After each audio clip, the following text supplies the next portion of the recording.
오늘 또 그대의 최고의 날입니다. 임은미 선교사 묵상입니다. 2024년 5월 8일 수요일 최고의 날.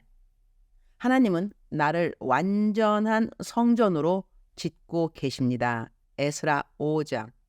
서울에 오면 나는 가끔 택시를 탄다. 택시를 탈 때면 미리 전도 준비를 한다.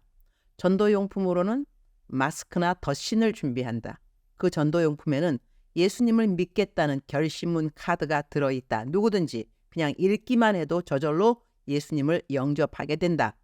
어제는 점심에도 저녁에도 다 만남 사역이 있었는지라 가방에 두둑히 전도용품을 가지고 집을 나섰다. 카카오 택시를 불렀다. 택시기사님이 금방 오셨다.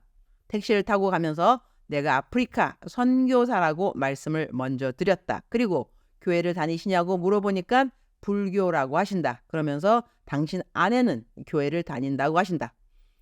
당신은 서비스업에 종사하니까 인사말로 사람들을 기분 좋게 하려는 말을 하지만 손님은 그냥 너무나 자연스럽게 밝은 목소리와 사람이 듣기에 즐거운 그런 말을 해준다고 나를 칭찬해 주신다. 그래서 기사님하고 나하고는 내가 가는 목적지까지 거의 50분 동안 이야기를 하였다. 기사님의 인생 이야기를 다 해주시고 자녀들 키운 이야기 해주시고 또한 당신은 교회를 안 다녀도 사모님이 교회 다니는 것을 허락한다는 그 말씀에 나는 기사님이 너무나 좋은 남편이라고 칭찬해 드렸다. 기사님들 전도할 때는 무조건 칭찬할 것을 찾아서 칭찬해 주는 것이 좋다. 그리고 내가 준비해간 커다란 귤 2개 드리면서 심심할 때 드시라고 말씀드리고 그리고 내릴 때 팁으로 5만 원을 드렸다. 어떤 분은 내가 이렇게 택시기사님들 전도할 때 팁을 얼마만큼 드린다는 액수를 말하지 않는 것이 좋다고 조언해 주셨다. 이유는 그 액수가 많기 때문이고 그 액수에 돈이 없는 사람도 많은데 그렇게 많은 액수를 팁으로 준다는 말에 시험이 들 수 있기 때문이라고 하신다. 나는 그 말을 이해하고 그리고 동의도 한다. 그러나 나는 그럼에도 불구하고 액수를 꼭 말하고 싶다. 왜냐하면 그분이 말씀하신 것처럼 액수가 크기 때문이다. 나는 우리들이 전도하기 위해서 돈을 벌어야 한다고 설교하는 사람이다. 우리가 재물을 모으는 이유 중에 하나는 전도의 도구가 되기 위함이라는 것을 꼭 기억해야 된다. 나에게 있어 5만 원이라는 돈이 기사님 팁으로 드리기에 작은 돈이라고 생각되는가? 그렇지 않다. 이 돈 크다. 나도 때로는 망설인다. 카카오 택시 부르면 이미 내 신용카드로 내 택시비는 내가 내릴 때 정산이 된다. 그런데 또 현찰로 5만 원 드리면 나는 어제 택시비가 거의 7만 원이 넘었다고 하겠다. 그러나 5만 원으로 한 영혼을 구원할 수 있다면 그 돈은 절대로 아까운 돈이나 큰 돈은 아니라는 것이다. 우리는 우리의 재물로, 우리의 친절로 또는 우리의 격려하고 칭찬하는 말로써 우리가 할 수 있는 모든 것을 다 동원해서 전도를 해야 하는 것이다. 나는 할 수 있는 한 기회가 되는 대로 전도를 하려고 한다. 그래서 어제는 카카오 택시를 불렀으니 이미 내 신용카드로 택시비는 이미 나갔지만 5만 원을 따로 드리면서 우리 기사님 자녀들 너무 잘 키웠다고 이 돈 가지고 가셔서 자녀들을 만나게 되면 꼭 자랑하시라고 말씀드렸다. 택시 타는 어떤 손님이 내가 자식들 잘 키웠다고 칭찬한다고 이 팁을 주었다고 그렇게 말씀하시면 좋을 것 같다고 말씀을 드리고 나는 차에서 내렸다. 이러한 분들은 불교 신자라고 하고 그리고 교회하고 아무런 관련이 없는 것 같이 말씀하셔도 모를 일인 것이다. 내가 만나는 사람이 하나님을 안 믿는 사람이면 그분은 나를 통하여 단 한 번이라도 예수 그리스도에 대한 복음을 들어야만 하는 것이 나와 그분의 만남의 목적이라고 나는 믿는다. 울컥하네요.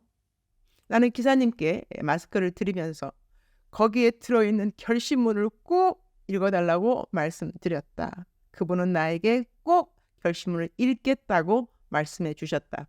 하나님께서 그분의 마음을 어떻게 인도하실는지 모를 일인 것이다. 그 기사님 아내분이 하나님을 믿는다고 하니 어제 있었던 일을 집에 가서 이야기하면 그 아내가 이렇게 말할 수도 있지 않을까? 하나님께서 당신을 찾고 계시네요. 그래서 당신이 오늘 그 선교사님을 만났나 봐요. 거기 결심은 적혀 있는 그대로 꼭 따라 하세요.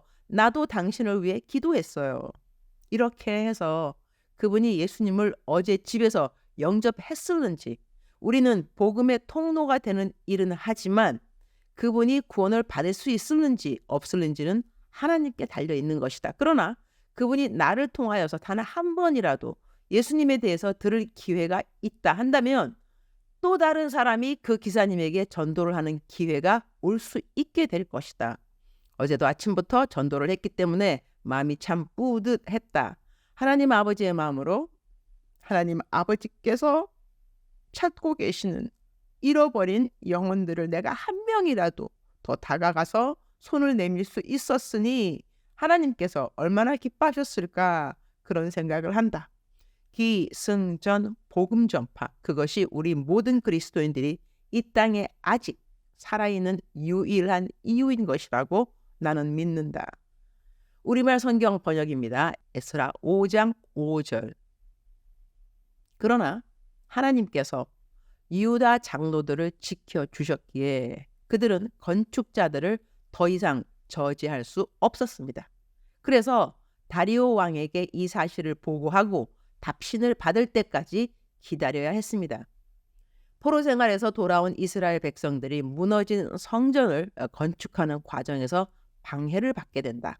그러나 오늘 묵상 성경 구절에 기록된 것처럼 하나님께서 유다 장로들을 지켜주셨기에 그들은 건축자들을 더 이상 저지할 수 없었다고 한다. 나는 구약시대의 성전을 지금 우리 시대에는 우리 모든 그리스도인들이 하나님의 영이 거하는 성전으로 이해하면서 삶에 적용을 하고 있다. 우리가 성전인데 성전인 우리가 완성될 때까지 이 성전의 완성을 방해하는 원수 마귀의 괴계와 방해가 없을 수 있을까? 그러나 원수 마귀의 괴계와 방해가 아무리 심하다 할지라도 하나님은 우리 모든 그리스도인들이 온전한 성전이 되도록 도와주신다는 것이다. 완성되어지는 공로는 우리 각자의 힘과 공로도 그러니 아닌 것이다. 하나님의 주권이시며 하나님의 계획 안에 있는 일이라는 것이다. 주님, 오늘 또 최고의 날입니다. 하나님이 공사를 하시면 절대로 부실 공사가 없습니다. 완전한 공사를 해내실 것입니다. 그러나 우리의 숙제는 그 기간을 모른다는 것이 아닐까요? 언제 마칠는지는 모르지만 분명 시작이 있으니 마침이 있을 것을 믿습니다.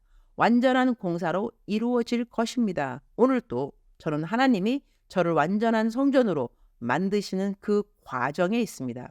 결과물도 중요하지만 과정을 어떻게 견뎌내고 참아내고 기대하는지, 이 역시 중요한 것임을 알게 해주셔서 감사합니다. 온전한 성전을 지어주실 하나님의 완전한 솜씨와 계획을 신뢰합니다. 믿음이 없이는 하나님을 기쁘시게 할 수 없습니다. 오늘 나의 온전한 성전으로 지어져가는 과정이 나의 마음을 조급하게 할 수도 있고 나 자신에게는 실망과 낭망이 되는 일도 있겠으나 그것은 하나님이 기뻐하시는 믿음이 아닙니다. 그래서 나 자신에 대한 시선을 주님의 완전하신 계획을 바라보는 믿음의 눈으로 옮겨봅니다. 주님, 사랑합니다. 주님, 감사합니다. 오늘 또 우리 주님, 저를 보시면서 하루 종일 기쁘시면 참 좋겠습니다. 외울 말씀. 나는 알파와 오메가요. 처음과 마지막이요. 시작과 마침이라. 요한계시록 22장 13절 말씀. 사랑하는 그대여. 사랑하는 그대여 출석 부르고 있습니다. 대답하셔야죠. 사랑하는 그대여. 사랑하는 그대여. 억만 번 더 들어도 기분이 좋은 말. 사랑하는 내 아들아. 사랑하는 내 딸아. 사랑하는 그대여. 가끔, 항상은 아니겠지만 자기 스스로에게 실망을 할 때가 없는지요. 낭망할 때는 없는지요. 그래서 낙담하는 말을 할 때는 없는지요. 그것을 하나님께서는 기뻐하시지 않는다는 것은 그대가 아셔야 합니다. 하나님이 우리를 사랑하시는 것하고 기뻐하시는 것하고 차이가 있습니다. 우리가 어떠한 상황에 있어도 하나님은 우리를 사랑하십니다. 우리가 실망해도 낙담해도 때로 하나님께 불평하고 불만하고 그래도 하나님은 우리를 꾸준하게 한결같이 사랑하십니다. 그러나 그러한 우리들의 태도가 하나님을 기쁘시게는 못한다는 것을 알아야 합니다. 우리 삶의 목표는 하나님께 그냥 사랑받는 것이 아니라는 것은 알 필요가 있습니다. 사랑은 누구나 다 받게 되어 있습니다. 누구나 다 받는 그 사랑을 오늘 또 사랑받겠다고 지금 사랑해 주세요. 이것보다는 사랑받고 있는 것을 믿습니다 하는 믿음의 고백이 더 좋고요. 그리고 내가 하나님께 기쁨이 못 된다 해도 나는 사랑받을 만한 자격이 있습니다. 왜냐하면 나는 하나님의 아들이요 하나님의 딸이기 때문에 그렇습니다. 그러나 하나님이 이 모든 사람을 사랑한다 할지라도 하나님을 기쁘시게 하는 딸과 아들은 다를 수 있습니다. 그대의 삶의 목표가 그냥 하나님의 사랑을 받기만 하는 그것보다는 조금 수위를 높여서 어떻게 하면 하나님을 기쁘시게 할 수 있을까? 그러한 믿음의 진보가 우리 모두에게 있었으면 좋겠습니다.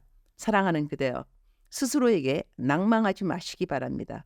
낙담하는 말 하지 마시기 바랍니다. 이유 너무나 간단합니다. 하나님을 기쁘시게 하지 않기 때문에 그렇습니다. 사랑하는 그대의 오늘도 삶의 목표는 그냥 남들처럼 다 잘 먹고 잘 살고 평안하고 순적하고 형통하고 그런 것이 아니고 어찌하면 나를 너무나 사랑하시는 하나님을 나도 하나님을 더 사랑하고 기쁘시게 할 수는 없을까? 이러한 거룩한 고민이 그대와 나의 갈등이 되고 고민이 되었으면 좋겠습니다.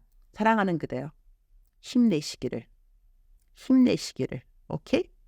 Let the Lord strengthen you. Let the Lord strengthen you all the way. 하나님께서 그대에게 힘을 주시기를 축복합니다. 사랑하는 그대여 사랑합니다. 사랑하는 그대여 축복합니다. 오늘 또 그대의 최고의 날입니다.